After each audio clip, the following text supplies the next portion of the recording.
Hi, it's Congresswoman Jan Schakowsky, and I'm back with my plans and pans.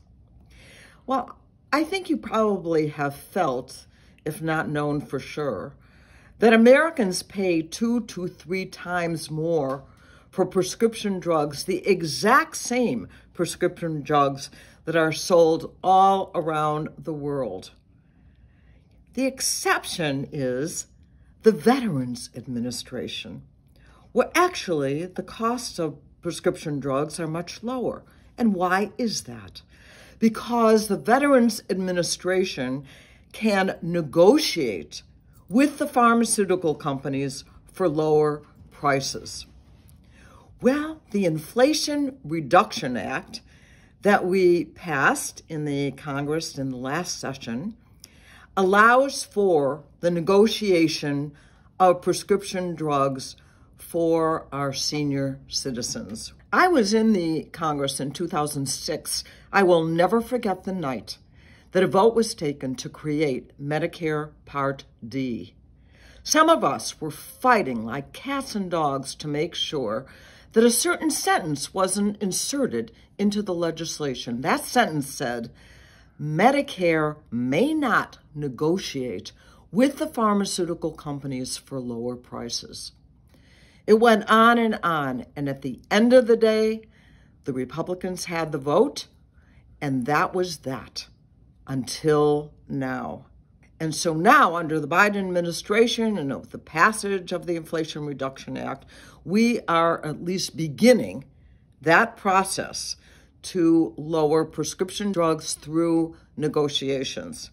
Now, they're beginning with 10 drugs. And here are the drugs on that list. Eliquis and Xarelto, those are blood thinners. They are Januvia and Jardiance, which are for diabetes. Enbrel for arthritis, and Embrovica for blood cancer. Farxiga for diabetes, heart failure, and kidney disease. Stelara for Crohn's disease. And Fiaps and Novolog for diabetes. Those drugs that I just mentioned represent about $50+ billion in cost. And so negotiating for lower prices will help not only you for more affordable medications, but also save a lot of money from the federal government, from Medicare.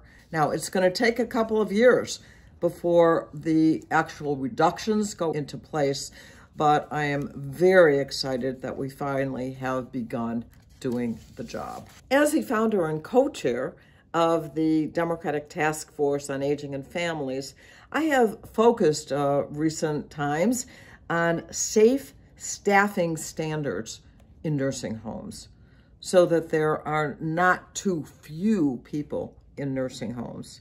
And on Friday, again, the Biden administration began to take the first step to do that, to set safe standards. Much to the chagrin of the nursing home industry, the first steps are being taken to set those safe standards. The first part in these proposals that are being made is to talk about how to address the nursing shortage. And the second step is to provide for payment transparency in nursing homes, which we don't have enough of. So the next step is going to be to set the actual number of patients per staff in the nursing homes so that we know that there's going to be an actual ratio that gets set. I think many of you who worry about nursing homes worry that people are not going to get the care, but the nurses also worry. And I've talked to many of them who come home at night and wonder, did I actually turn Mrs. Jones when I should have? What about making sure that the right medications have been given? And I've also talked to nurses who have left the practice altogether because the stress is just too great by having too many patients to take care of in the nursing homes. So we are making a start and happy to watch as we move forward. This week I was participant in an immigration roundtable. Governor Pritzker was there, Mayor Brandon Johnson was there, as well as Senator Durbin and most of the Chicago area members of our Illinois House delegation, including myself. There were a lot of major employers from the Chicago area, including manufacturing, landscaping, restaurant owners, and farmers, people who were in agriculture. And we know that recently we've seen migrants coming into Illinois and the Chicago area. A number of them were put on buses by the governor of Texas and just shipped off to Chicago in very bad situations. We've been doing our best to make sure that we can help them. But one of the things that was really pointed out at this roundtable, and I made this point, is that I have asked a lot of these newcomers to the Chicago area. I've met with them because they have been housed even in my area, all over the city of Chicago and all over the state. But I have asked them, what is the one thing that you really want from the United States? The answer was a job. So here we are sitting with employers, and what are they looking for? They're looking for workers. They are saying that they are facing great shortages.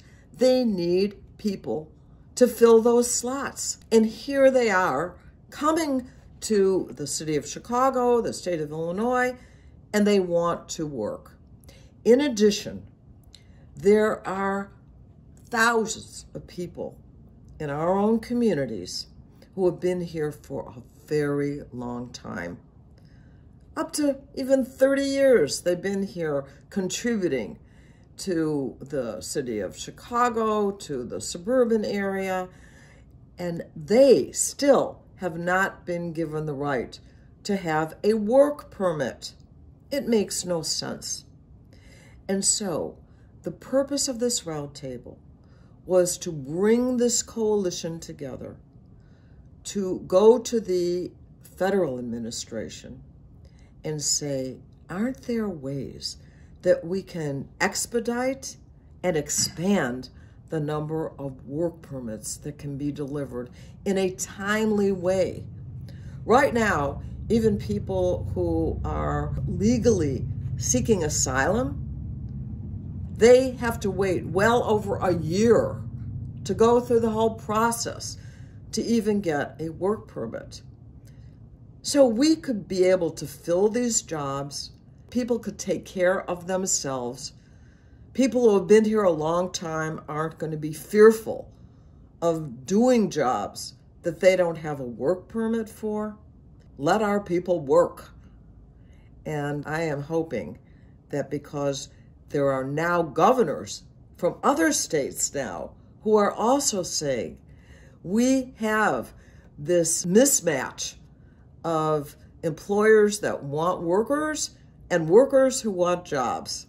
And so we are hoping that we're going to build a coalition that goes beyond our state to many others to say and to win expedited and expanded work opportunities. The Great Chicago Federation of Labor had a fantastic Labor Day celebration. It was outside overlooking Lake Michigan at McCormick Place. It was absolutely fantastic. And to top off how great it was, the First Lady, Jill Biden, came to be with us. What a fantastic party it was. And of course, we are right now in kind of a renaissance of organized labor. And the numbers of Americans that support the idea of organized labor, 2/3 are in favor of labor unions. This is the largest number that we have seen in a very long time. And so you want good wages, you want good working conditions. If you're a woman, you want equal pay, you want to join a union and have the opportunity to do that. And so this was really a celebration of workers, and a great time was had by all. Amazing food. Also, In the last week, I went to McHenry County. I was joined by State Representative Steve Reich and Suzanne Ness, and we participated along with the Senior Services Association in some workouts with a number of seniors that morning. And then I was able to just say a few words to them that we now are going to go back to Washington, and my top priority is to make sure that in the appropriations process and ongoing, that we're going to be protecting Social Security, Medicare, Medicaid, to make sure that nothing is cut on those programs and hopefully add something to it. I'm hoping that all of you have an absolutely fantastic day, and I will see you next week for my next Pans and Plans. Thank you for watching my video. Make sure you subscribe to my YouTube channel and follow me on Instagram, Twitter, and Facebook, where my handle is @Jan Schakowsky.